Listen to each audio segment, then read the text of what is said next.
Guys आज हम एक नए एनीमे को एक्सप्लेन करने जा रहे हैं जिसका नाम है उज़ुमाकी स्पाइरल इनटू हॉरर। जी हाँ दोस्तों, ये एक हॉरर एनीमे है और इसकी मांगा काफ़ी ज़्यादा फेमस है और इसे डरावना दिखाने के लिए इसे ब्लैक एंड वाइट में बनाया गया है और इस गोल शेप को स्पाइरल कहा जाता है जिसे जापानीज वर्ड में उज़ुमाकी बोला जाता है। चलो जानते हैं इसकी कहानी को एपिसोड नंबर 1 के साथ। एपिसोड की शुरुआत में हमें एक जापान का टाउन दिखाया जाता है जिसका नाम कुरोजो है।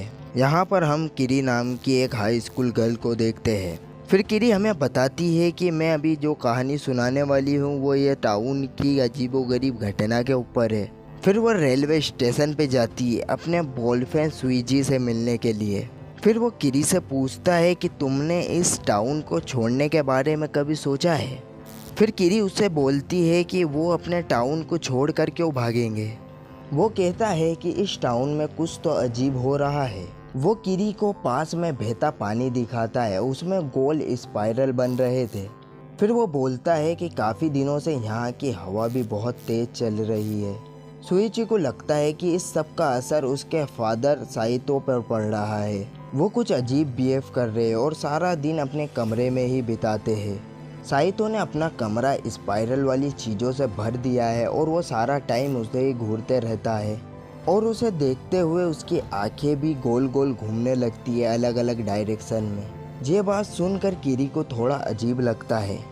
सुरुचि आगे बताता है कि एक वक्त तो डिनर के टाइम मेरी मॉम पर मेरे डैड निकल जाते हैं और बहुत ज़्यादा गुस्सा हो जाते हैं क्योंकि उनके खाने में कोई गोल शेप नहीं था। फिर वो अपने चम्मच को गोल गोल घुमाने लगते हैं क्योंकि उन्हें बिना स्पाइरल देखे चैन नहीं आता था। वो नहाने जाते थे तो पानी को भी गोल गोल घुमाते थे, फिर उसमें नहाते थे। ये सुन किरीची थोड़ा हंसने लगती है। फिर किरीची को सुइची बोलता है कि जब तक कि तुम अपनी आंखों से नहीं देख लोगी, जब तक कि विश्वास नहीं करोगी कि ये कितना डरावना है। तभी वहां पर टाउन का सायरन बजने लगता है जो हर शाम 5 बजे बजता है।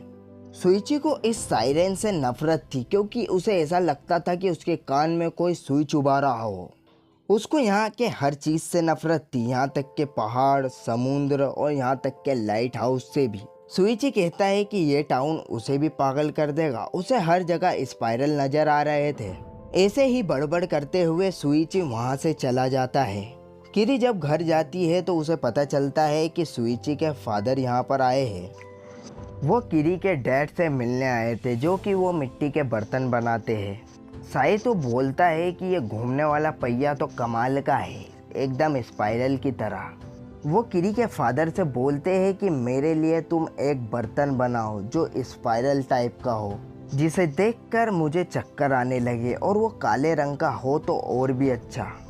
उसे स्पाइरल बहुत ही अच्छे लगते हैं क्योंकि उसे लगता है कि उनमें कुछ अद्भुत शक्तियाँ होती है। वो बोलता है कि स्पाइरल कितना अद्भुत होता है ना, बिल्कुल साई तो पागलों जैसी बात कर रहा होता है। खैर स्कूल में किरी की अजामी नाम की लड़की से दोस्ती होती है। किरी उसे अपने बॉयफ्रेंड सुइची के बारे में बताती है कि वो भी पहले इसी की स्कूल में पढ़ता था लेकिन वो अब शहर पढ़ने के लिए जाता है और रोज ट्रेन से आना जाना करता है। अजामी कहती है कि मुझे तो तुम दोनों से जलन हो रही है क्योंकि मेरे लायक तो इस स्कूल में कोई भी लड़का नहीं है। फिर किरी बोलती है कि तुम तो इतनी खूबसूरत हो, तुमको तो कोई भी लड़का मिल जाएगा। फिर किरीची को अजामी के सर पर ये निशान दिखता है। अजामी बताती है कि किरीची ये निशान मुझे बचपन में किसी को इम्प्रेस करने के ऊपर से लगा था। वो रस्सियों पर चलकर दिखा रही थी और फिर वो वहाँ से गिर गई थी तो सर पर उसे चोट लग गई थी। फिर अजामी कहती है कि उस हादसे के बाद वो लड़का मेरे से अटैच हो गया था। फिर वो बताती है कि अब जो भी लड़का मुझे देखता है वो मुझे पसंद करने लगता है, शायद वो इस निशान के वजह से है। इसके बाद किरी स्टेशन पे जाती है। उसके साथ आज अजामी भी आई थी और वो सुइची को देखने आई थी। अजामी को लड़के देखकर बोलते हैं कि ये कितनी खूबसूरत है। फिर किरीची वहाँ पर आ जाता है तो सुइची किरीची से अजामी को मिलवाती है। अजामी सुइची का उल्टा कर देती है। वो कहती है कि वो रहती तो शहर में है और पढ़ने के लिए टाउन में आती है। उसे अजामी से मिलते हुए कुछ अजीब ही फील हो रहा था। उसे दिख रहा था कि अजामी के पीछे एक स्पाइरल है जिसे देखकर वो घबरा जाता है और किरी का हाथ पकड़कर उसे भगाकर ले जाता है। फिर किरी बोलती है कि तुम ऐसा क्यों कर रहे हो, तो फिर वो बताता है कि मुझे तुम्हारी फ्रेंड के अंदर एक स्पाइलर नज़र आ रहा था और तुम्हें भी तुम्हारी फ्रेंड से दूर रहना चाहिए। फिर किरी के फादर किरी से बोलते हैं कि मिस्टर साइतो ने जो बर्तन बनाने के लिए बोला था वो कंप्लीट हो चुका है, तुम जाकर उन्हें दिया होगी क्या। किरी वो बर्तन लेकर सुइची के घर जाती है। फिर साइतो बोलता है कि अब उसे इसकी ज़रूरत नहीं है क्योंकि स्पाइरल बाहर नहीं होते, अंदर भी होते हैं। किरी को वो अपनी जीभ निकाल कर एक स्पाइरल भी बना के दिखाता है और जिसे देखकर किरी बहुत ज़्यादा डर जाती है और वहाँ से भागने लगती है। तभी वहाँ पर डिलीवरी वाला आता है क्योंकि साइतो ने वहाँ पर कुछ काम की चीज़ बुलाई थी। फिर हमें दिखाया जाता है कि सुइची को अज़ामी मिलती है और उसे देखकर वो बहुत ज़्यादा घबरा जाता है। अज़ामी बोलती है कि सारे लड़के मुझे देखकर मुझे पसंद करने लगते हैं, बस तुम ही हो जो तुम मुझे पसंद नहीं करते हो। फिर सुइची और ज़्यादा घबरा जाता है क्योंकि उसे उसके पीछे और स्पाइरल दिख रहा होता है। फिर वो उसके सिर पे लगी हुई चोट को देखता है तो वो भी उसे स्पाइरल के शेप में दिखाई देती है। फिर वो पूछता है कि ये तुम्हारे सर पर काय का निशान है। फिर वो बताती है कि ये तो सिर्फ एक चोट का निशान है। फिर अज़ामी बाल हटाती है तो उसके सर पर उसे स्पाइरल का निशान दिखता है। ये देखकर वो बहुत ज़्यादा डर जाता है और बोलता है कि तुम्हें भी इस टाउन का सराफ लग चुका है। फिर सुइची बोलता है कि तुम्हारे साथ कुछ बुरा होए इससे पहले तुम इस टाउन को छोड़कर चले जाओ। वो बोलती है कि मैं नहीं छोड़ सकती क्योंकि वो सुइची की दीवानी हो चुकी है और वो बोलती है कि ऐसा उसे कभी महसूस नहीं हुआ है। फिर सुइची बोलता है कि तुम्हारे साथ कुछ बुरा होने से पहले इस टाउन को जितनी जल्दी छोड़ सकती हो उतनी जल्दी छोड़ दो। फिर उसे ये बोलकर वहाँ से वो चला जाता है। और कुछ दिनों बाद सुइची के पिताजी की डेथ हो जाती है और उसे जलाने के लिए शमशान ले जाया जाता है। फिर सब बताते हैं कि उनकी मौत सीढ़ी पे से गिरने की वजह से हुई थी, लेकिन ये सब झूठ था। सुइची किरी को सच बताता है क्योंकि ये बात सच नहीं थी। सुइची अपनी मॉम के साथ एक शहर के हॉस्पिटल में जाता है और वहाँ पर उन्हें एडमिट करने का सोचता है। उन्हें वापस आने में रात हो गई थी और उनके डैड कहीं पर भी घर में नहीं दिख रहे थे।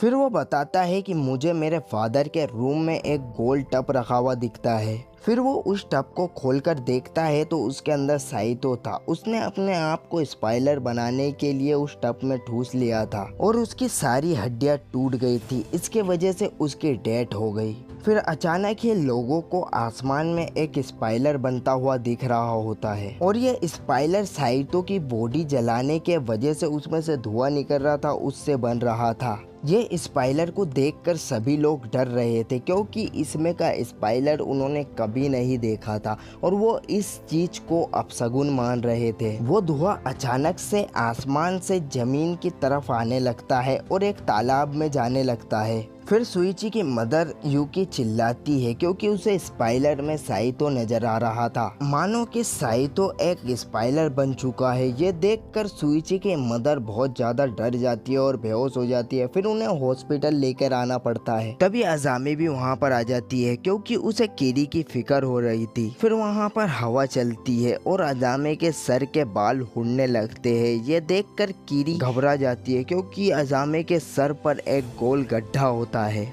और अज़ामी वहाँ से भाग जाती है।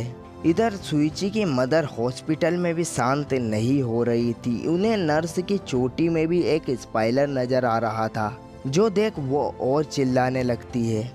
इधर अज़ामी से एक लड़का मिलने आया था जो उसे कई टाइम से डेट पर ले जाना चाहता था, लेकिन अज़ामी उसे हर बार मना कर देती है।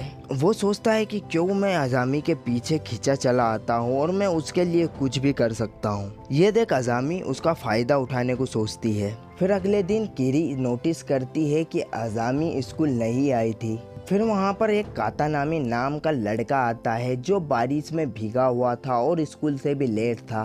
कातानामी कुछ अजीब तरीके से बोल रहा था और धीरे धीरे चल रहा था, जिसके वजह से बच्चे उसका मजाक उड़ाने लगते हैं। फिर स्पोर्ट पीरियड में कातेयामा की वजह से इनकी टीम हार जाती है। फिर चेंजिंग रूम में कातेयामा को उसकी टीम वाले परेशान करते हैं और उसके सारे कपड़े उतार देते हैं। फिर खींच के उसको वहां से लाते हैं। तभी उनकी नजर उसकी पीठ पर पड़ती है जहां पर उसको स्पाइलर का निशान बना हुआ होता है। फिर सुइची किरीची की मदर से मिलने हॉस्पिटल जाती है। फिर वो बताता है कि उसके फादर की डेथ के बाद से वो स्पाइलर से डरने लगी है। उन्हें अपने बालों में भी स्पाइलर दिख रहे थे, इसी वजह से उन्होंने अपना सर ही गंजा करवा लिया। फिर उनको अपनी उंगलियों में भी स्पाइलर नजर आ रहे थे, तो उन्होंने अपनी उंगलियों की कैंची से खाल काट ली। और हर स्पाइलर उसे साइतो की याद दिला रहा था, जो कह रहा था कि तुम भी स्पाइलर बन जाओ। फिर वो कहता है कि जब मैं अपनी मदर से मिलने जाता हूँ तो मैं सर पे टोपी और हाथों में ग्लव्स पहन कर जाता हूँ। और मैंने नर्स से भी कह दिया है कि मेरी मदर के पास कोई गोल चीज़ लेकर नहीं जाएगा।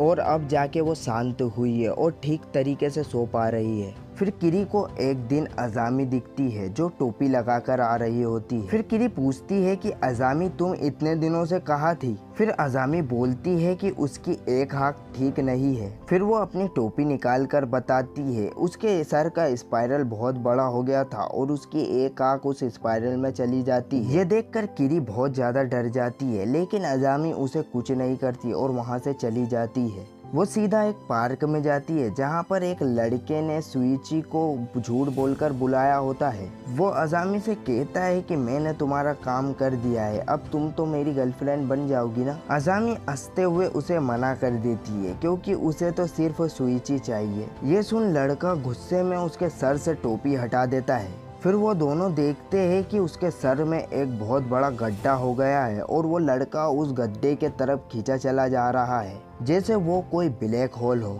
अजामी उस लड़के को पूरा निगल जाती है। किरीची चीखे सुन इधर आ जाती है। वो देखती है कि सुइची एक पेड़ पर चढ़ा हुआ होता है और वो कहता है कि अजामे ने जिंदा एक लड़के को निगल लिया है। फिर वो स्पाइरल अजामे को भी धीरे धीरे अंदर निगल रहा था। वो फिर अजामे को भी पूरा निगल जाता है। और इन्हें क्या पता कि ये जो भयानक मंजर इन्होंने देखा है ये तो एक शुरुआत थी। गाइज ये एनीमे आपको कैसा लगा कमेंट में जरूर बताना, और ये भी जरूर बताना कि ये एनीमे आपको ब्लैक एंड व्हाइट में अच्छा लग रहा है कि इसको भी कलर में होना चाहिए था। और ये एनीमे यहीं पर ख़त्म हो जाता है। अगर आप चैनल पे नए हो तो चैनल को सब्सक्राइब कर लेना और बेल आइकन को दबाना तो बिल्कुल भी मत भूलना।